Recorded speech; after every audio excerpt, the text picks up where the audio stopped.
სახელითა მამისათა, დაზისათა, დაწმინდისა სულისათა, ჩვენთან არის ღმერთი. ქრისტეს მიერ საყვარელო დანუდაზმანო, მოგეხსენებათ, რომ საეკლესიო კალენდრით, საეკლესიო წელიწადი მთავრდება ღვთისმშობლის მიძინებით ფაქტიურად და იწყება ღვთისმშობლობით, ანუ ღვთისმშობლის შობით. საეკლესიო, ასე ვთქვათ, ჩვენი შეხედულებები, ჩვენი ლოცვა, ჩვენი ლიტურგია, ყველაფერი აგებულია, ასე ვთქვათ, ღვთისმშობლის შესახებ სწავლებაზე. მართლმადიდებლური მარიოლოგია, ანუ სწავლება ყოვლადწმინდა ღვთისმშობელზე, არის შემდეგი. საგრძნობად განსხვავდება კათოლიკური მარიოლოგიისაგან, პროტესტანტებში და სხვა სექტებში მარიოლოგია არ არსებობს საერთოდ, არ არსებობს კი არა, არის დამახინჯებული და არის შეურაცხყოფილი. ანუ ისინი გარკვეულად ძალიან მცდარ შეხედულებებს და გარკვეულ კურთხელობას წარმოთქვამენ ყოვლადწმინდა ღვთისმშობელზე. ეს ჩვენ არ გვაინტერესებს ბუნებრივია, დღესასწაულია და მინდა უფრო ჩვენი დღევანდელი დღე და ჩვენი განწყობა იყოს უფრო ამაღლებული და უფრო იმედიანი. ასევე მოგეხსენებათ, რომ საქართველოში ყველა განსაკუთრებული გარკვეული მოვლენები, პოლიტიკური ბატალიები იწყება სექტემბერ-ოქტომბერში, მერე ინერციით მიდის, გაივლის შემოდგომას, ზამთარს, გაზაფხულს და ზაფხულში, ასე ვთქვათ, დაცლილები, მოტყუებულები, ასე ვთქვათ, გარკვეული იმედებით დაკარგულები ისევ ღვთისმშობელთან მივდივართ. და დედა ღვთისმშობელი ხელებგაშილი გვეგებება და გვეუბნება, მოდით ჩემთან შვილებო, განსაკუთრებით ქართველო მართლმადიდებლებო, იმიტომ რომ მე ვარ თქვენი განსაკუთრებული მფარველი, ვიცი თქვენი ამპარტავნება, ვიცი თქვენი ბელადომანია, თქვენი შეცდომები, ვიცი რომ თქვენ ოდითგანვე ჩემი მოყვარული ხალხი ხართ, აროს გვიღალატია ქართველებს ღვთისმშობლისთვის და მართლმადიდებელი ეკლესიისთვის და ისევ დედა ღვთისმშობელი გვიხუტებს და გვეფერება და გვამშვიდებს. და გვასწავლის, რომ არ გქონდეთ არავის იმედი გარდა მისი ძის იესო ქრისტეს სახელისა, ყოვლადწმინდა სამებისა და ყოვლადწმინდა ღვთისმშობელისა. მაგრამ ჩვენ ქართველები მაინც ახლა კიდევ ველოდებით რაღაც არჩევნები მოვა, ვიღაცებს ავირჩევთ, კიდევ მერე მივხვდებით, რომ რაღაც შეცდომები დაუშვით, ისე ღვთისმშობელთან მივალთ, ღვთისმშობელს არ მოწყინდება ჩვენი ჩახუტება, მაგრამ გწვენოდეს შემოძვირფასებოდა, დროა უკვე გონს მოვეგოთ და ჯეროდეს და გწამდეს, რომ ამდენი ხანია უკვე 21 საუკუნე დაიწყო, საქართველო არის ღვთისმშობლის წილხვედრი ქვეყანა და მას არ მიუტოვებივართ არასოდეს და ჩვენც ყოველთვის ვევედროთ მას და გწამდეს ჩვენ რაღაც მითების და ლეგენდების იმედზე არა ვართ, იცოდეთ რომ არსებობს ძალიან ბევრი წყარო, ისტორიული წყაროები არსებობს, საეკლესიო წყაროები არსებობს, მართალია მოგვიანებით მე-10 და მე-12 საუკუნეში, როცა უკვე საქართველო აღმავლობის ხანას დაადგა, ასეთი კათალიკოსი იყო ნიკოლოზ გულბერიძე, რომელიც აღნიშნავს, რომ საქართველო არის ღვთისმშობლის წილხვედრი ქვეყანა. თქვენ როგორ ფიქრობთ, მანამდე არ არსებობდა წყაროები არსებობდა, მაგრამ არის დაკარგული, მაგრამ უფრო მეცაც გეტყვით, რომ ჰიმნოგრაფიულ ძეგლებში არის ძალიან ბევრგან, ანუ საგალობლებში გადმოცემული სწავლება, რომ საქართველო არის ღვთისმშობლის წილხვედრი ქვეყანა. ახლა რაც საგალობლებშია და რაც იგალობება, ის უტყუარი დოგმატის სახით შეგვიძლია ჩვენ მივიღოთ, იმიტომ რომ ეკლესია რასაც გალობს, იქ ყველა შემთხვევაში უნდა იყოს დოგმატი, ანუ სწორი სწავლება, რაც ეხება ღვთისმშობელს და ყოვლადწმინდა სამებას. ანუ თქვენ გწამდეთ და გჯეროდეთ, რომ საქართველო არის ღვთისმშობლის წილხვედრი ქვეყანა. რას ნიშნავს წილხვედრობა? იმას ნიშნავს, რომ პირველ საუკუნეში სანამ მოხდება, როცა გადმოდის სულიწმინდა მოციქულებზე, ხდება კენჭის ყრა, წილის ყრა, ასე ვთქვათ, და ყველა გარკვეული კუთხე, ქვეყანა, მხარე ხდება საქადაგებლად ამა თუ იმ მოციქულს. მაგრამ ღვთის საოცარი კაცმოყარეობით და განგებულებით ღმერთი ინებებს, რომ ღვთისმშობელი შემოვიდეს საქართველოში. სანამ შემოვა, ანდრია, სიმონკანელი, მატათა, თომა მომავალში, ნინო, ქართველ განმანათლებელი. ასე ინება უფალმა, მაგრამ ასევე ღვთის წინასწარი განგებულებით ეუწყა ღვთისმშობელს, რომ ის უნდა მიძინებულიყო, ანუ აღსრულებულიყო და არ აღესრულა მისი შემობრძანება, მაგრამ ეს იმას არ ნიშნავს, რომ ჩვენი ქვეყანა, ასე ვთქვათ, მიატოვა ღვთისმშობელმა. მეცაც გეტყვით, უფრო მეტი მფარველობაა მიძინების შემდეგ. ჩვენ ახლა მოკვდავი ხალხი ვართ და ბუნებრივია დაგვებადება კითხვა, როგორ შეიძლება რომ ჩვენ ყოვლადწმინდა ღვთისმშობლის მიძინება ვიზეიმოთ. მიძინება არის ზეიმი, იმიტომ რომ მიძინების შემდეგ ის უფრო მეტი ადამიანის მფარველი ხდება და რატომ საეკლესიო სწავლება არის შემდეგი, რომ ყველა ადამიანის გარდაცვალებული სული, რომელიც დღესდღეობით არის უფალთან, ანუ სამოთხეში, არ განიცდის სრულყოფილ ნეტარებას. რატომ? იმიტომ ადამიანი არის ორი სამყაროს წარმომადგენელი და როცა ადამიანის სული გამოსულია ხორციდან და ხორცი ასე თქვათ გახსნილია მიწაში, ბუნებრივია მისი სული ვერ იქნება სრულ ნეტარებაში და როცა მოხდება საყოველთაო აღდგომა და მობრძანდება უფალი ჩვენი იესო ქრისტე, აი მაშინ მოხდება სულების შეერთება თავის ასე თქვათ სხეულთან და ის ადამიანები, ვინც წმინდანები იქნებიან სრულ ნეტარებაში და აი ასეთ ნეტარებაშია დღეს ღვთისმშობელი ერთადერთი ადამიანთაგანი, რომელიც სრულყოფილ ნეტარებას განიცდის, ანუ სულით და ხორცით არის ზეციურ იერუსალიმში, ასუფეველში და ის დარწმუნებული ვარ, მე მჯერა შეიძლება თქვენ არ დამეთანხმოთ, რომ ის განსაკუთრებულად ევედრება საქართველოს. რატომ? იმიტომ რომ როგორც საეკლესიო სწავლება გვაუწყებს, 4 განსაკუთრებული ადგილი არის დედამიწაზე მისი რჩეულობის ქვეშ. ეს არის ქვეყანა მხოლოდ საქართველოს, ეს არის ათონის ნახევარკუნძული, საბერძნეთის ერთ-ერთი პატარა კუთხე, სადაც მოგესალმებათ არის მამათა მონასტრები, 20 მონასტერია. კიევში, უკრაინაში, კიევო-პეჩორის ლავრა და ციწმინდეებია ძალიან დიდი და დივოევოში, რუსეთში, მოსკოვში არის, ასე ვთქვათ, მისი ფარულობის ქვეშ მყოფი 2 მონასტერი, ერთი ათონის მთა და ქვეყანა საქართველო. ეხლა ჩაგვეღიმება და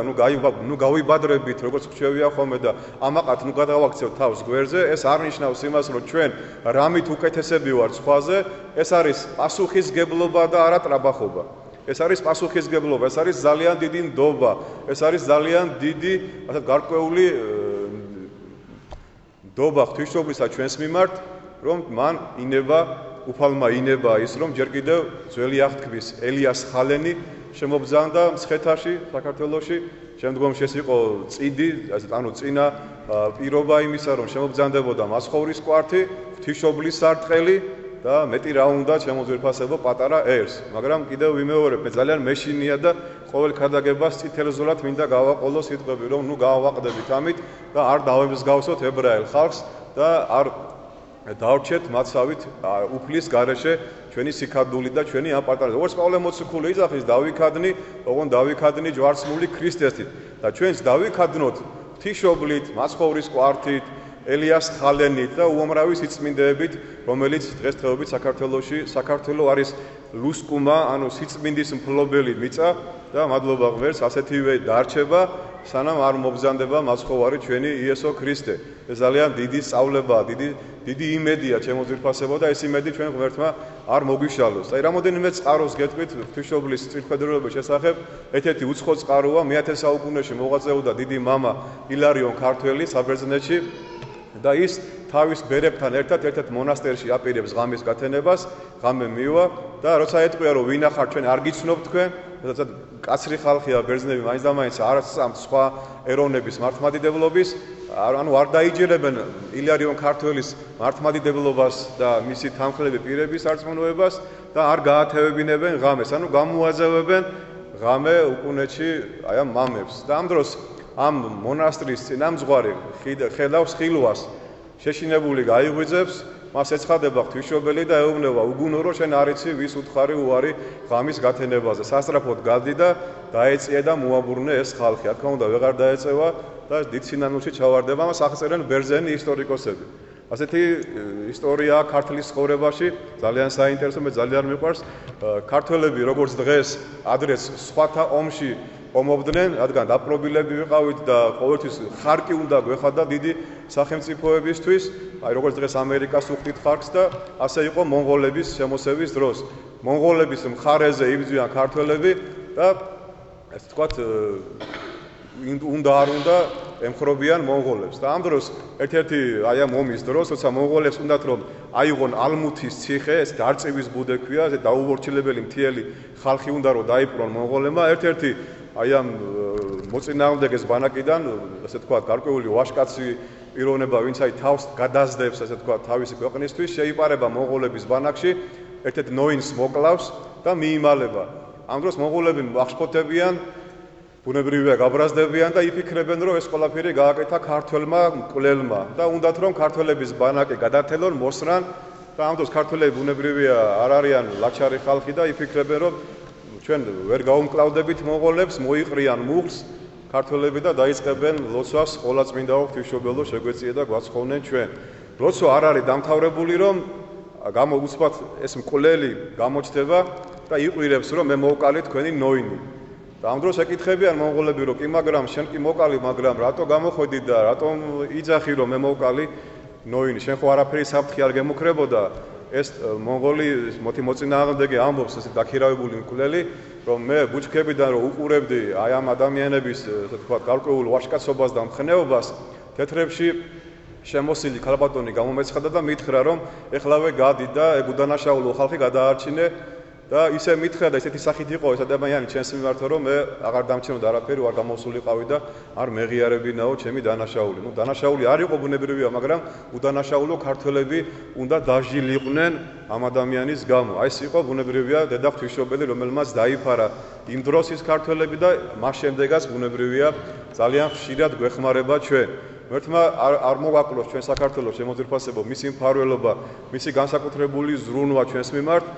და მე შემთხვევით არ მithქვია, რომ მე-12 საუკუნეში იყო წერილობითი წყაროები ნიკოლოზ გულბერის ძე, კათალიკოს საქართველოს მე-10 საუკუნეში თავის ძეგლის წერაში აღწერს ამას. რატომ მე-10 და მე-12 საუკუნეში? იმიტომ რომ როცა ქვეყანა დაადგება აღმავლობის გზას და ერი არ ჩავარდეს ამ პარტავნებაში, ეკლესია ზრუნავს ერის ფსიქოლოგიაზე და ხას უსვავს, რომ ეს თქვენი ღირსება სულაც არ არის და საქართველოს იმიტომ დაადგა აღმავლობის გზას, რომ საქართველოს არის ღვთისმშობლის წილხვედრი ქვეყანა. აი მაშინ ყველა ქართველმა იცოდა ეს, რომ საკუთარი ამ პარტავნებისთვის არ მიეწერათ ეს იდეა და ეს სიძლიერე, რასაც საქართველოს მაშინ განიცდიდა. მოგეხსენებათ, რომ ეს იყო ზე სახელმწიფო, ეს იყო მესამე რომი, მე-12 საუკუნეში ერთ-ერთი ძლიერი თავისი მართლმადიდებლობით, თავისი ჯარით, სვით და ასე შემდეგ. და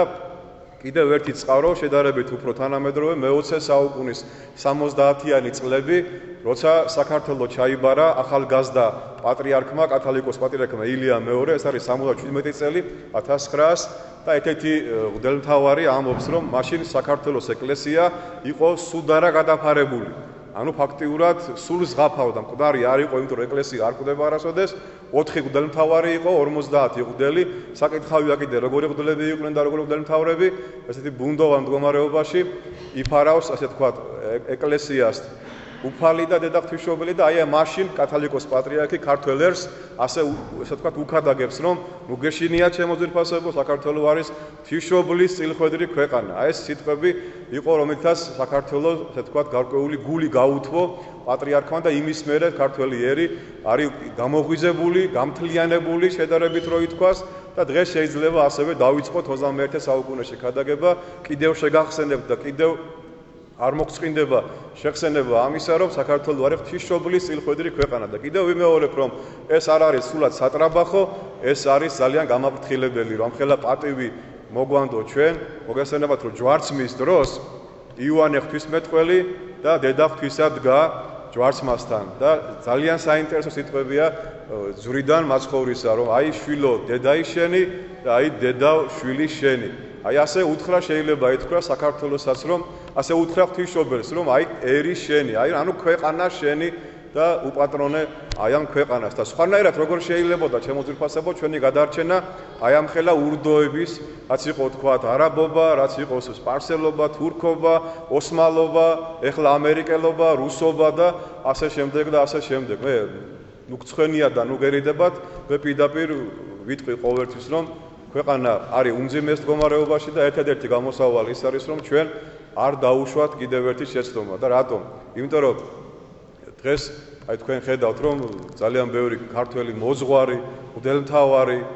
და სასულიერო პირი არის, თქვათ, უკმევს და ადიდებს გარკვეულ პოლიტიკოსებს და აცხადებს, რომ აი ეს ადამიანი გადაგვარჩენს ჩვენ, ამას დაუჭიათ ხარი, აი ახლა გამოვლენ და არ შეერწყება და იტყვიან, რომ ეს კაცი აირჩიეთ, ეს კაცი გადაგვარჩენს და ასე შემდეგ. მე არ ვიცი ვის აირჩევთ და ვის აირჩევენ, მაგრამ კიდევ ერთხელ გიმეორებთ, რომ ილოცეთ ყოვლადწმინდა ღვთისმშობლის მიმართ, რომ ჩვენი არჩევანი არ იყოს კიდევ ერთი შერცხვენა. აი ძალიან მოკლე ექსკურსს გავაკეთებთ 90-იან წლებში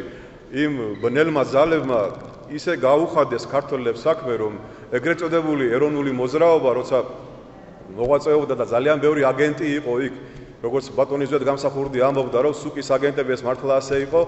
ისე იყო, რომ მაშინ არჩევანი სხვა არ იყო, უნდა აგვერჩია ზვიად გამსახურდი. აქ ორი აზრი არ არსებობდა რა. ისე იყო ყველაფერი დალაგებული, რომ ერს უნდა აერჩია, ზოგადად გამსახურდია. ეს სწორი იყო თუ არ იყო სწორი. ისტორია გვეტყვის ამას და უფალმა იცის, მე ამაზე არ შევუდგები საუბარს, მაგრამ ძალიან მალევე ამ იგივე ძალებმა ისე შექმნეს პირობები, რომ ძმა-ძმას წაეკიდა, როგორც დავით გურამიშვილი ამბობს და მოგეხსენებათ რას დავამსგავსდა ჩვენი ქვეყანა და ჩვენი დედაქალაქი და ჩამოდის ამ დროს ჭყალებში მესია ედუარდ შევარდნაძის სახელით და სხვა გზა არ იყო, უნდა აგვერჩია გინდა თუ არა მესია ედუარდ შევარდნაძე და ასეც მოხდა და რაც მოხდა მე თქვენ კარგად ნახეთ მე ისე წაიყვანეს იგივე ძალებმა საქმე რომ გამოჩნდა ახალგაზრდა თავქარიანი ჭაბუკი ისე თქვა მიხეილ სააკაშვილის სახელით და სხვა ვინ უნდა აგვერჩია თუ არა მიხეილ სააკაშვილი და ავირჩია და რა მოხდა თქვენ ახლა კარგად ნახეთ ეხლა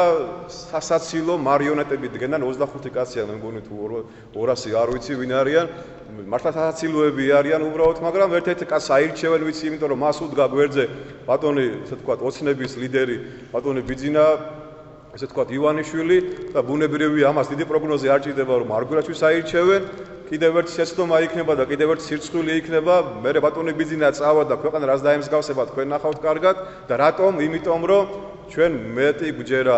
ადამიანების ვიდრე ყოვლადწმინდა ღვთისმშობლის მეტი სასოება გვაქვს ადამიანების ვიდრე ყოვლადწმინდა სამების მე ხლა კი არ დაგთარსეთ და კი არ თქვათ ცუდი კი არ გითხარით მაგრამ იცოდეთ რომ ეს ასე იქნება ჩემო ძირფასებო და კიდევ ერთი სიცრუე და კიდევ ერთი სიყალბე იქნება ქვეყანაში გვაპატიოს დედაღვთვისა ამდენი შეცდომა ამდენი პირმოთნეობა ამდენი ადამიანთ მაამებლობა ამდენი ცრუ ასე თქვათ გაანგარიშება ცრუ არჩევანი სიყალბე და ასე შემდეგ ეხლა თქვენ მეტყვით რომ მაშ ვინ მამა გიორგი რა თქმა უნდა მაშ ვინ და ვევედროთ ღმერთს და ღმერთი როგორც წმინდა ილია მართალი ამბობს აკვანში არის ის ყრმა რომელიც გამოჩნდება ალბათ და გვეყოლება ალბათ ნორმალური პრეზიდენტი ნორმალური მეფე ნორმალური ხელისუფლება დადგება დრო ჩემო ძირფასებო ჯერა შეიძლება თქვენ ახლა გეცინდებათ მაგრამ მე მჯერა როცა ზე სახელმწიფოები ერთმანეთს წაეკიდებიან და მესამე მსოფლიო ომი უკვე დაწყებულია ფაქტიურად ჩვენთვის ისინი ვეღარ მოიცლიან ჩემო კარგებო და მე მგონი რომ აი ეს პერიოდი იქნება ჩვენში რაღაც გაფწყინების მსგავსი და ჩვენ ესე თქვათ მივხედავთ ჩვენ თავს თორე სხვანაირად ისეთი დიდი აკლემები როგორც არის მოსკოვი და რუსეთი ბუნებრივია ჩვენ არ გაგვახარებენ ჯერჯერობით მაგრამ ჩვენ მაინც უნდა ვეცადოთ რომ რაღაც გარკვეული